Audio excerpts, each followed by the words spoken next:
Bienvenidos, soy Yenitza Muñoz y están viendo el programa de RIA Immigration Services. Gracias, doctor Ricardo Minza, por estar aquí con nosotros. You're welcome, señorita Muñoz. Pues, ¿nos puedes explicar el sistema de inmigración que estás haciendo ahorita? Yes, I can. You know, in 1986, we had the only legalization program that this nation has ever had. And during the year that that program was in effect, we received 8 million applications in the former Immigration and Naturalization Service. In that effort to get all these applications processed in 1 year, we had a 40% failure rate, which means that about 3.5 million of the applications were rejected. There were no appeals that came out of these rejections. When we looked at why the rejections occurred, there were 3 main reasons. The applications were incorrect, they were incomplete, or they lacked the necessary supporting documents.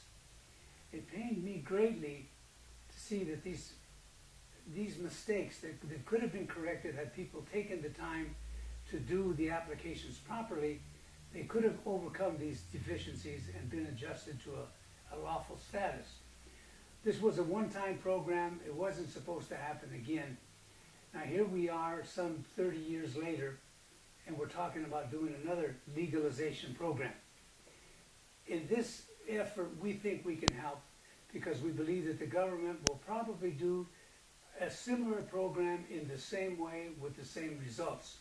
We would like to get to that 40% of the people who are going to probably fail without our help, and help them prepare applications that will be that the Immigration Service will accept.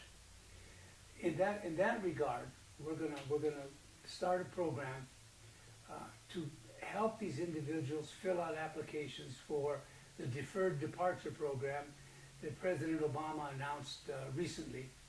And in this particular program, it's not a legalization program in the true sense of the word, because when the people apply to this program, they will be placed into deportation proceedings. However, their deportations will be deferred. And as long as they're in this deferred status, we have to allow them to work. So that means that they'll get a social security number, they'll be allowed to work legally, they'll be allowed to remain here legally in 3-year increments. And if they need to travel, they can apply to the Immigration Service for what is called an advanced parole. And in that sense, they'll be able to travel to their home countries and return to the United States without abandoning their status in the United States.